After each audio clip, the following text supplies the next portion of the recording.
Welcome to C-Suite Sherpas, where we shine a spotlight on business experts and resources that you should know. My name is Ron Partridge, and I'm your host for today. And I'm excited to have with us today Jess Yocum. Jess, welcome.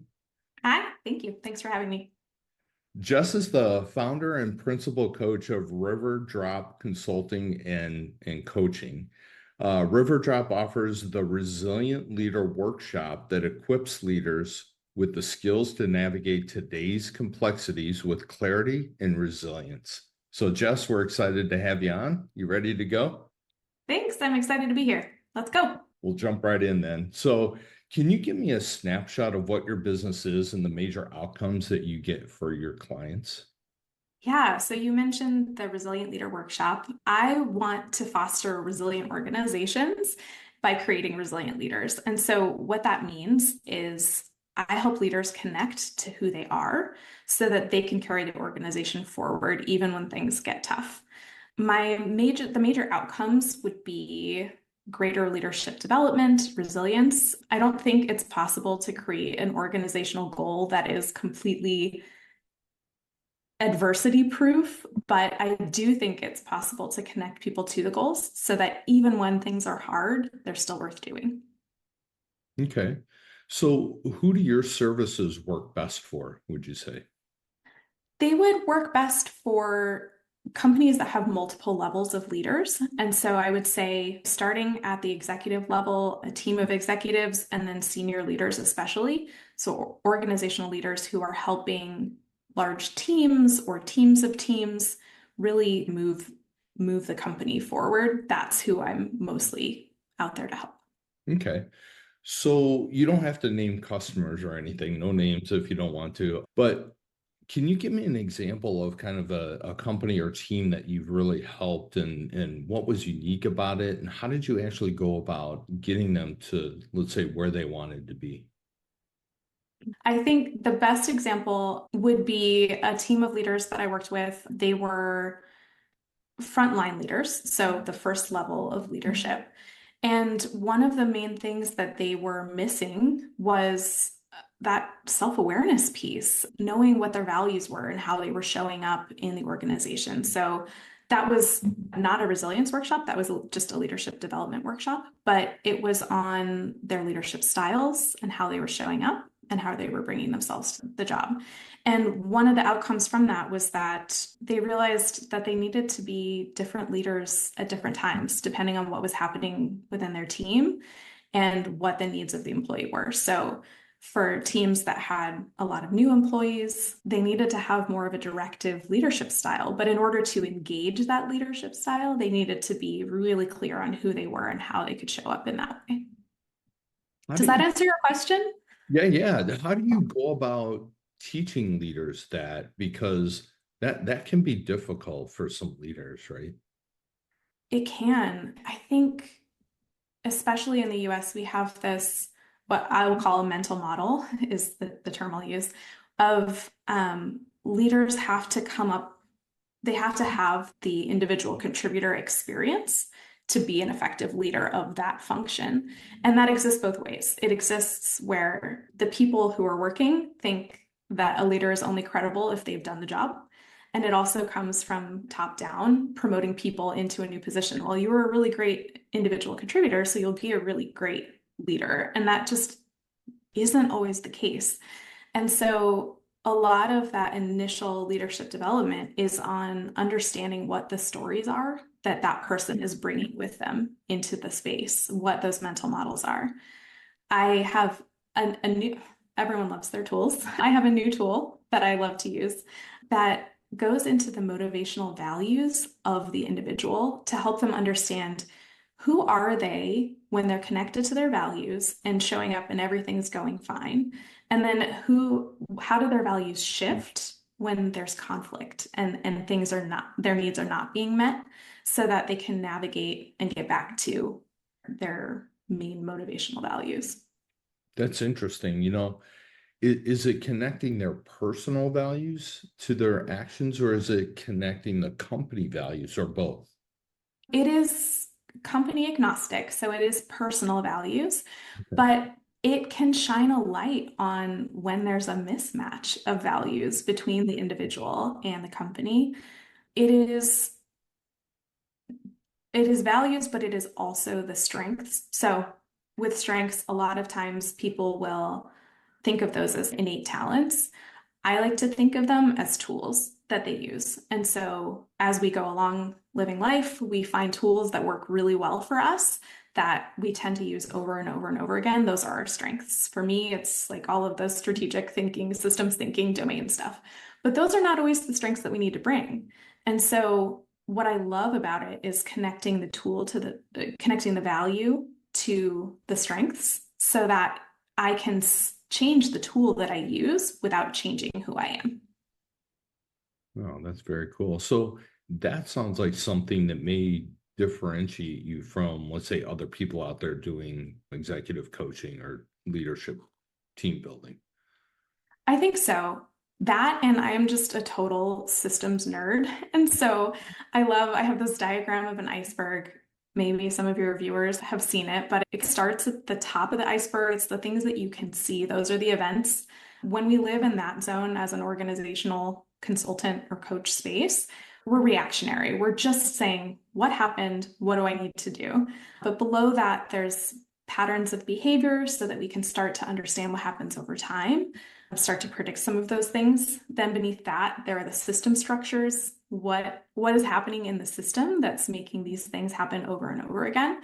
And at the very bottom are those mental models that I talked about. So I think the tool that I prefer to use is a differentiator, but also just my approach is naturally gravitating towards those lower levels, those root causes of what stories are people telling themselves? What are they bringing into the space? And how is that affecting their leadership, their teams, the team dynamics, the team cultures, and then overall the organizational culture and ability to achieve goals? Okay. So what would you say is the biggest challenge right now in your industry? And how are you tackling that with your clients and partners? Yeah. So I would define first my industry as the coaching and consulting space. And I think one of the biggest challenges that we face is that all of us are trying to do everything all of the time. And so everyone's trying to put their own spin on something, reinventing the wheel, and it's creating this ripple effect of development fatigue, I'll call it, where I can kind of tell, okay, here we go. Here's another tool, here's another consultant, here's another thing. And that can be a barrier to introspecting is is that kind of external validity.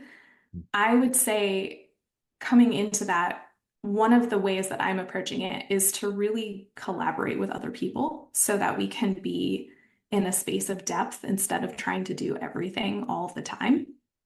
I really think that especially resilience doesn't need to be redefined. We just need better ways to access what's happening inside so that we can tap into it to achieve our goals. Great. So how do you see this field evolving over the next 5 to 10 years? And something that viewers are always interested in these days anyway, is how does AI play a role in all this? Oh, yes. Oh, I love the AI question. I have heard a lot of coaches say that we're kind of at the smart point of market saturation.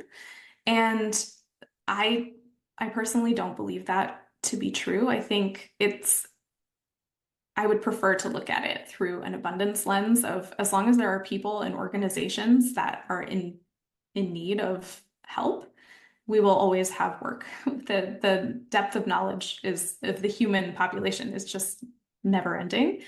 But when it comes to AI, I think for coaches in particular, I don't know if you've tried having a conversation with your GPT, but I met with one other coach who described the role of AI as it can create, but it's not creative. And so I think that calls us humans, us coaches, us consultants, to be uniquely human and to feel and to tap into those things. And I can imagine in a corporate boardroom, some people might be a little bit woo-woo or eye-rolly at the feelings conversation.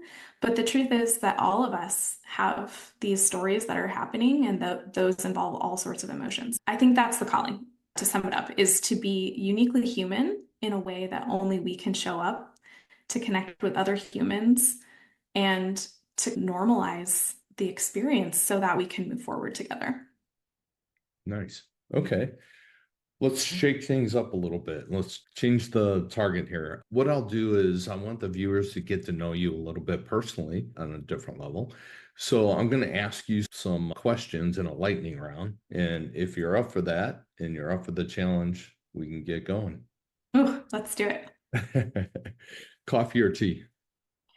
Coffee in the morning, tea afternoon. Cats or dogs? Mostly dogs. Favorite quote or phrase that you think about often? Mm. Lately, I've been gravitating toward everything is figure outable. Hmm, nice. Favorite movie or streaming series? Ooh,